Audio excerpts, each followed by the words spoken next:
Welcome to the Cydne Washington podcast. Cydne is an ad strategist, publish and serve digital ads, copywriting, editorial for major publishers and clients like MSNBC, CNN, Best Buy, and other reputable brands. In these episodes, we speak with Cydne on her beliefs in corporate leadership, conquering fear, being excellent-minded, and sales and marketing. Let's dive right into today's episode. Hey. So, the thing that popped in my head, I know you've been working on and just dominating, but it's not easy, hasn't been easy, is figure out how to navigate and display awesome leadership at your most current engagement with this client, where it's kind of intimidating, I think, for most people when they're not used to or have the proper training, is how do you come in without authority by title, but yet manage client management and senior management folks in a way that you can best help them, as well as help position and frame the role that you went into to play. It's super fun. It is a fun challenge because it's like a behemoth corporate environment and people are used to hierarchy and things like that. And I just came in and didn't have any of that, but also wasn't afraid of it, just more of a curiosity of unpacking the entire enterprise and trying to navigate within it, and also do so while having my personality intact and bringing value to people's day. And I do it just by going, hey, when we're going to meet up, let's talk about this. Like I did something talking to people about active listening. And those were people all had higher titles than I did. But I was able to get them to open up, be vulnerable, talk about how we can use this to sell, how we can solve problems for people and people's people, so it's stuff like that is really fun. And then once you approach people that you're open to wanting to show them new ideas, and you just like, one of the hacks is just saying, somebody feels maybe intimidated by you just coming in there and wanting to do a bunch of cool things, you just say, I love managing up, like it's fun. So you make sure you let them know, that they have a higher title than you and they've been there for 10 years or whatever it is. You're just doing what you do. And by just saying that you're managing up, like it puts the people at ease, and then they go, oh yeah, cool, manage me. And then you just notice like everybody really does they crave to be led like that. And then it makes it so much easier to navigate. And then all you do, come with your ideas and be super open and bring some industry background and be yourself. And people really appreciate that and respond to it. And it's just a formula that I think probably could be used anywhere at any time. And it's been amazing, actually. One thing I want to make sure the listeners are picking up, and I think we should dissect some more. What you're not saying is just is going to a new work environment, a client site, or even where you're currently working, and tell your management that you're there to tell them what to do. Yep. Right? I want to make sure we call that out so people they don't misunderstand what it means and how to properly frame the conversation or even that statement so it gets it's well received. Yes. And people understand what you really mean by that, because it's really, you are intentionally telling them you're going to proactively work with them to help them be the best version of themselves, so you can do the best job that you can to help achieve the company objective or the division goals. It's not I'm the new sheriff in town, I'm just going to tell you not at all how it goes down. Yeah, because it's also, you can navigate within that. Once you kind of set the framing for that, then you kind of like saying, hey, this is what I do to manage myself, just so you know. And then you just start bringing awesome conversations and listen to people and encourage them to be more vulnerable and be open to ideas, because everybody says, oh yeah, we want to have an awesome business unit. We want to sell cool things. We want to increase our revenue. We want to have fun. We want everybody to be able to have their own personality and bring good things to the role. We don't want to be stuck. And it's pretty funny because they're trying to operate within a corporate sort of structure and still pull that off. So they need people like me and you to come in and just shake things up a little bit, but do it from a certain perceived role which is, I don't even pay attention to that because I'm just trying to do what I do. It is like you just basically are saying, hey, this is what I do to manage myself. I come in and this is what I need. And my goal is to inspire you or anybody. And I'm able to, like, working in that system, get people to think outside of what they already thought about themselves. I'm thinking of a middle manager right now who you can tell the person is stuck in their role a little bit. They have a lot of knowledge, but they're coming from a very operational, like busy work kind of vibe and not being seen as a leader. So I've actually given that person a lot of tips on how to lead themselves better, change how they're perceived, and not just accept who they were for the last 2 years and actually go for it and alter what they think about themselves using mindset techniques, listening techniques, all those kind of things. So it's fun to inspire someone that's been there longer, but you come in with that fresh perspective and help somebody. It's really rewarding. Well, I think what's exciting is it sounds like you were genuinely interested in helping the person by recognizing and engaging in a respectful conversation, hear them, and then give them recommendation on tools that they can explore and use to help themselves. Another example of it was like a different person who's very talented, but they kind of had a negative connotation for selling anything. And we're in the products side of the marketing in a media setting. This person was not aware that we actually are in the sales business here. We have to sell ourselves our ideas, and to get revenue, we have to go into rooms of people who are ready to say no to us. And like opening that person's mind to that's what we are doing, and that this is about people. And you can't be like negative about sales or marketing. We actually are marketers. Like, it was an eye-opener for this person who's more like an academic type of mindset.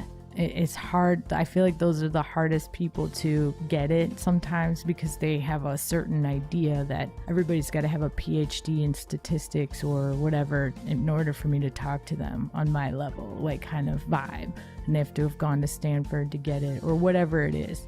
Like that kind of thing where you have to really work with someone to open their mind up because they're not open to it. So I've done that too for somebody else. And, that person isn't even probably aware of how much I've helped them get in front of people, make it about other people, connect with people, sell, and that kind of thing. But now they're kind of getting it and using it. And it's just like I came in like a magic entity and gave that to them. I gave that to them, and it's helping their career and helping the business. And I did it in a way that was without like being super braggadocious or anything like that.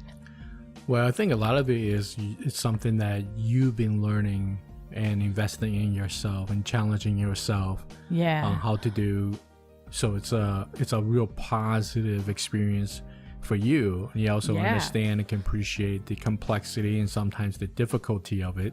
And so when you engage with these folks, it's really about helping them see more clearly and then give them resources and tools and coaching perhaps so they can do a better job.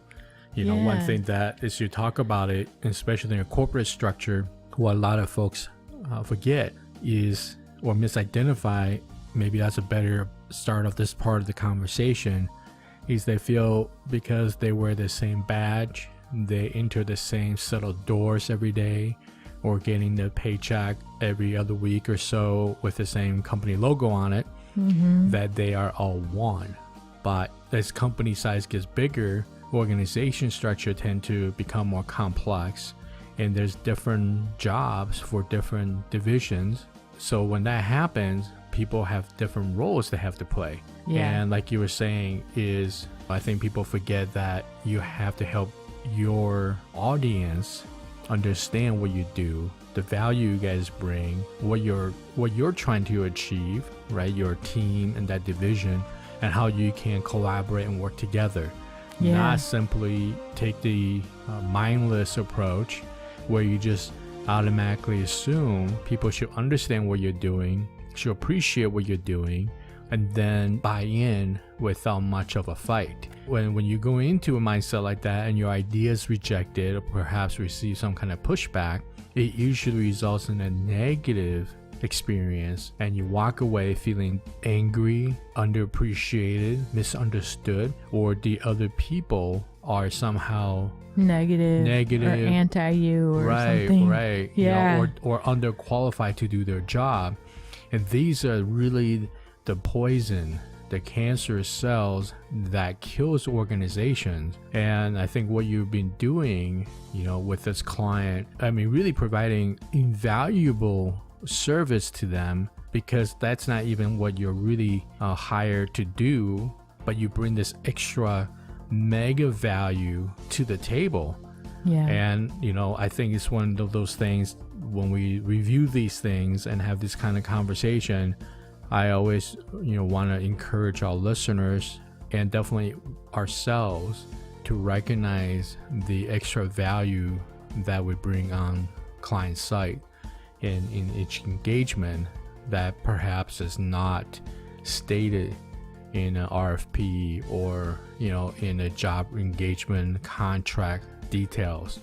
And this is where I think that you absolutely have brought the, like, you know, we're kind of talking about like a little bit of the magic sauce, the secret sauce to the table, where others that may be able to come in just perform similar tasks, but definitely would not bring in this exceptional insight and impact. Like there's a product that I pitched, you know, when I first got there, I was like, ooh, this is a fun thing. And now they're developing it. It's going to go out Q3. And it's just something that I just talked about. You know, it wasn't a big deal to me, but it was something that the app team was like, yeah, let's do it and test it. And now we're just trying to figure out the revenue model, which is kind of a huge deal. Okay, I'm going to slow that part down because I think a lot of our listeners may not understand that the idea I'm going to unpack this a little bit, and so you can correct me anytime if I'm wrong.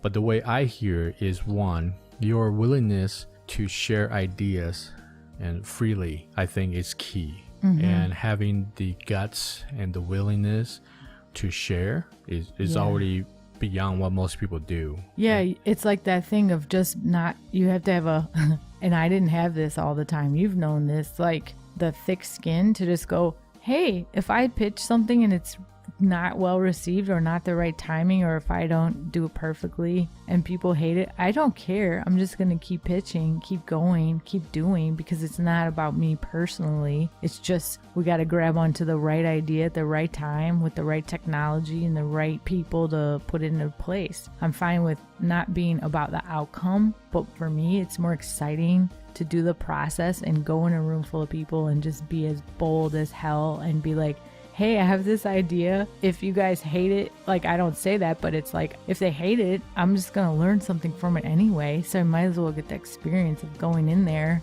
and throwing myself way out there and just to see what happens. I guess that's like the same with art or theater or performance. You know, you can be focused on the product itself. Say writing a book even. You want the end result to be that book, but there's value.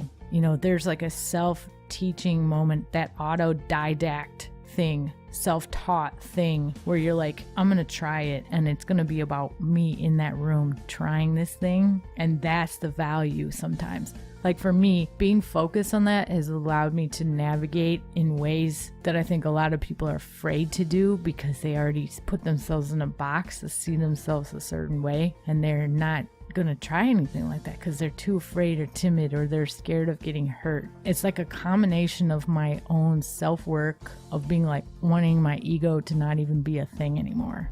And that is really hard work to get to that point. But when you do, and I'm not saying I've fully achieved it. I don't think I have, but I'm trying to, and I'm conscious of it every time I open my mouth. It's like that gives me an extra edge to just go, I'm open. Let me see if I can try this. Let me just do this.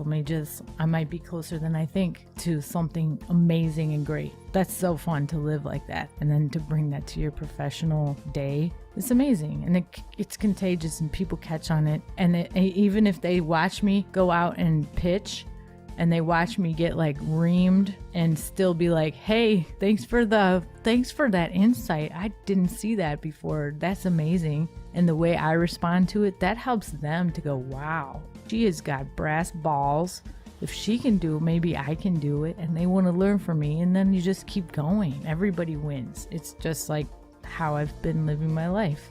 Yeah, and I think that's amazing. And I think that as you talk about that, it reminds me of like the UFCs or boxing. It's really, how do you become a champion? How do one become champion? Yeah. And it's really having a championship mindset is that you know you're doing everything you can to dominate your sport. Yeah. Or your industry in this case.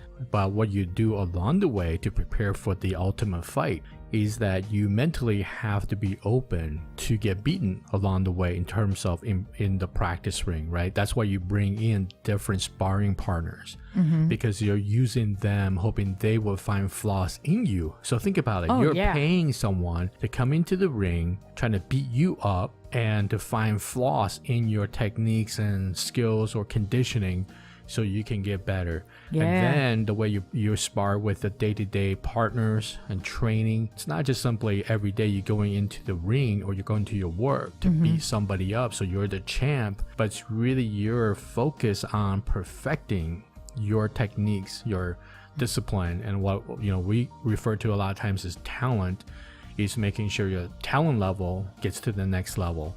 And so when it's time to step in the ring for the ultimate fights, you are best prepared because you intentionally took on the incremental challenges to improve yourself. The example you gave, what you did is put an idea out there. That wasn't even in terms of initiative that was assigned to you. You saw an opportunity, you saw a play, and it's an idea, you tossed it out there, and then initially it was maybe a lukewarm half and half buy-in from your initial team, but you got enough momentum and green light to take it to the next level. You pitched to a different team and you kept working at it, and even through some internal opposition, the product, the idea, and this is where good ideas find its own way to survive and became an actual initiative. It's going forward that the company want to put money behind and resources behind to give it a try. And I think it's like part of it is like, ooh, the elephant in the room, because I just came in there and like a batter, I just freaking power hit something just because you swung. I think that's number one thing, right? It's like a lot of people could have maybe, but they didn't step up. They didn't step in the batter's box. They did not take a swing for whatever reason, and now they see you come along and do your thing, and knowing that you're still learning about different aspect of their business organization, but none of those things are limiting factors. Like I have stuff I want to work on. I want to work on how I'm perceived day to day kind of thing. I want to make sure that people respect me more and I respect myself, and just get my